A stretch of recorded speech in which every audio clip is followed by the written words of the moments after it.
Guys, aku ngomongan. Cowok, cewek, yang penting subscribe. Dar. Kalau enggak, ntar digigit cacing. Oke, dadah, assalamualaikum.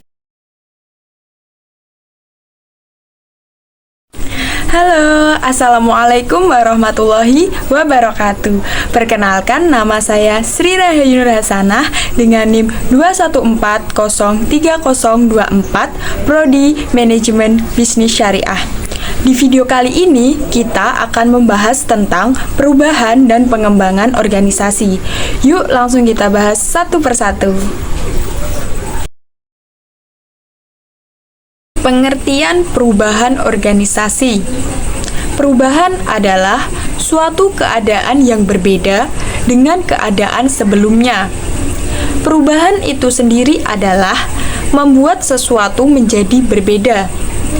Perubahan merupakan pergeseran dari keadaan sekarang menuju keadaan yang diinginkan di masa depan. Perubahan juga dikatakan bahwa membuat sesuatu menjadi lain. Organisasi adalah sistem peran aliran aktivitas dan proses pola hubungan kerja yang melibatkan beberapa orang sebagai pelaksana tugas yang didesain untuk mencapai tujuan bersama. Nah, sedangkan perubahan organisasi adalah proses yang menggerakkan organisasi dari kondisi saat ini menuju ke kondisi yang diharapkan dalam rangka meningkatkan efektivitas organisasi. Definisi ini memberi kita pemahaman bahwa perubahan adalah sebuah proses yang harus bergulir, belum akan berhenti sebelum sesuatu yang diharapkan tercapai. Dengan melakukan perubahan, paling tidak organisasi berharap bisa bertahan hidup di tengah-tengah persaingan antar organisasi yang semakin tajam. Syukur juga bisa berkembang sehingga tujuan-tujuan yang dikehendaki bisa tercapai. Bahkan pencapaiannya dalam waktu yang tidak terlalu lama. Perubahan organisasi sangat terkait dengan kondisi lingkungan internal dan lingkungan eksternal organisasi. Perubahan yang terjadi di dalam organisasi internal, contohnya seperti perubahan struktur organisasi, penggantian pemimpin, peningkatan kuantitas dan kualitas pekerjaan, dan perubahan staf. Sedangkan perubahan organisasi eksternal, contohnya seperti implementasi atas tuntutan organisasi terhadap lingkungannya. Setiap perubahan yang terjadi dalam organisasi merupakan dinamika yang dimaksudkan menjaga keseimbangan organisasi. Setiap organisasi dapat menciptakan dinamika melalui suatu rencana perubahan. Pola perubahan organisasi biasa dimulai dengan perubahan atas sistem dan struktur organisasi, aplikasi keterampilan tenaga kerja, serta peningkatan dan pengembangan pengetahuan karyawannya. Cara mengatasi perubahan organisasi. Yang pertama, pendidikan dan komunikasi. Diupayakan agar supaya pihak-pihak yang terlibat dalam perubahan memahami adanya perubahan tersebut, bagaimana bentuknya, dan bagaimana dampak yang dapat timbul. Yang kedua, partisipasi. Kegiatan partisipasi akan meningkatkan pemahaman dan membantu perasaan pengendalian, mengurangi ketidakpastian sehingga akan membantu menciptakan dan mendorong perubahan tersebut. 3. Fasilitas dan bantuan. Berilah dorongan, bantuan, pelatihan, konseling, dan sumber-sumber daya kepada semua pihak yang dipengaruhi oleh perubahan tersebut guna membantu mereka menyesuaikan diri terhadap tuntutan-tuntutan baru yang muncul. Yang keempat, negosiasi. Tawaran-tawaran untuk menyediakan insentif-insentif sebagai imbalan untuk persetujuan penerima perubahan.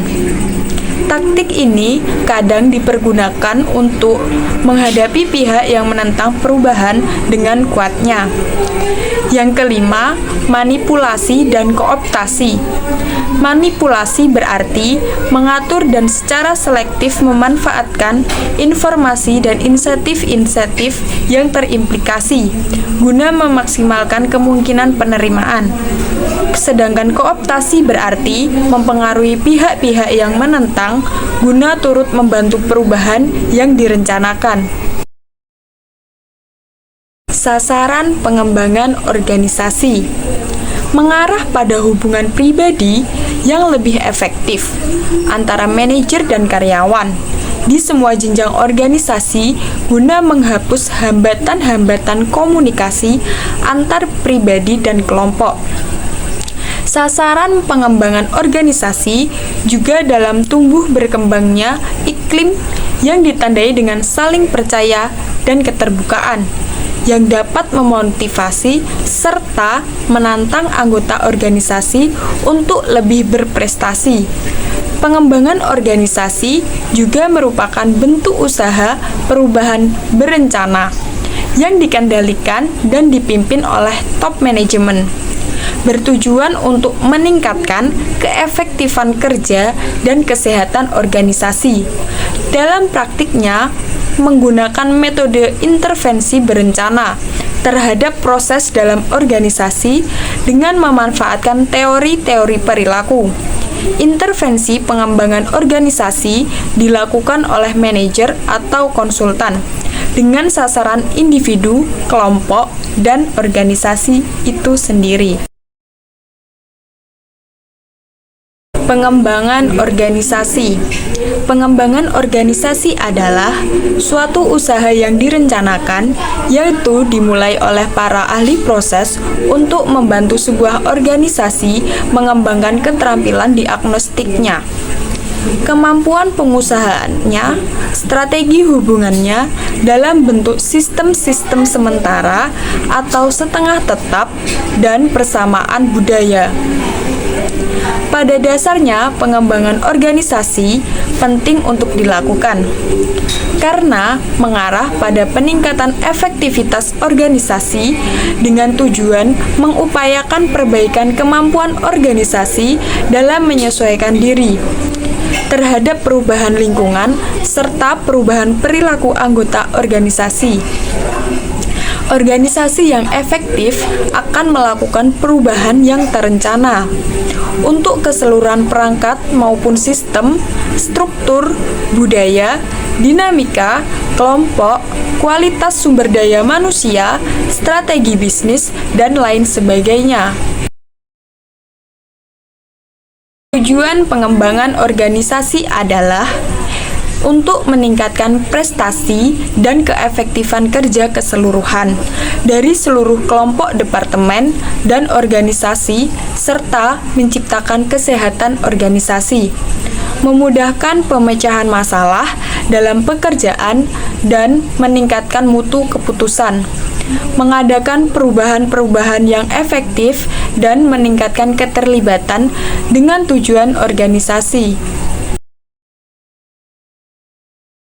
Meskipun perubahan organisasi memiliki tujuan yang baik, namun dalam pelaksanaannya terdapat beberapa faktor yang dapat mendukung dan menghambat pengembangan organisasi tersebut.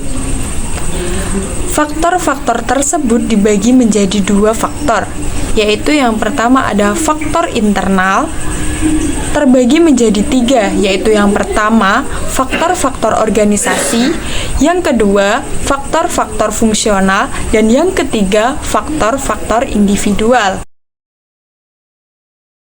Yang kedua ada faktor eksternal, yaitu ada yang pertama teknologi. Teknologi merupakan hal yang selalu berkembang tanpa henti dan sebagai pengguna harus terus mengikuti perkembangan tersebut agar tidak ketinggalan. Begitu juga dengan organisasi, yang mana dalam pelaksanaan kegiatannya, organisasi pasti membutuhkan teknologi untuk mencapai tujuan organisasi agar lebih efektif dan efisien.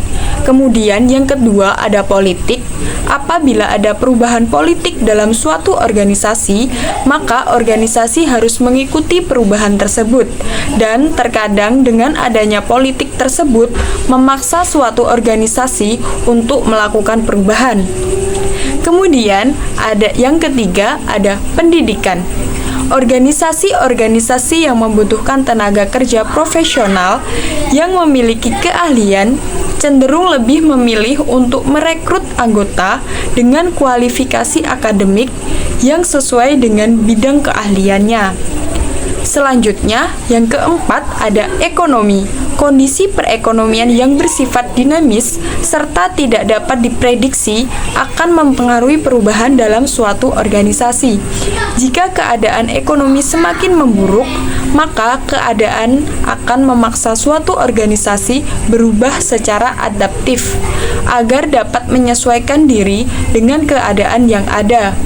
Misalnya, dengan pengurangan jumlah pekerja, restruksi organisasi, dan lain sebagainya. Kemudian yang kelima ada sosial. Perubahan keadaan sosial pada suatu masyarakat yang berada di sekitar organisasi tertentu akan mempengaruhi kebijakan-kebijakan yang dikeluarkan oleh suatu organisasi tersebut. Hal ini dikarenakan perkembangan zaman dan akan bertambah pada perubahan budaya, masyarakat, dan berlanjut menjadi fenomena sosial dan akan mempengaruhi suatu organisasi. Dan yang terakhir ada budaya. Adalah nilai yang hidup dan muncul dalam masyarakat sehingga menjadi kebiasaan karena menjadi pola kehidupan yang terus diulang. Masuknya nilai-nilai yang baru dalam masyarakat menjadikan perubahan kebudayaan yang dipengaruhi oleh nilai dari luar. Organisasi pun turut serta dalam mengikuti perubahan ini agar bisa tetap eksis dan bertahan dengan kebudayaan yang baru. Sekian video kali ini, terima kasih sudah menyimak dari awal sampai akhir. Semoga bermanfaat bagi kita semua. Kurang lebihnya mohon maaf. Wassalamualaikum warahmatullahi wabarakatuh.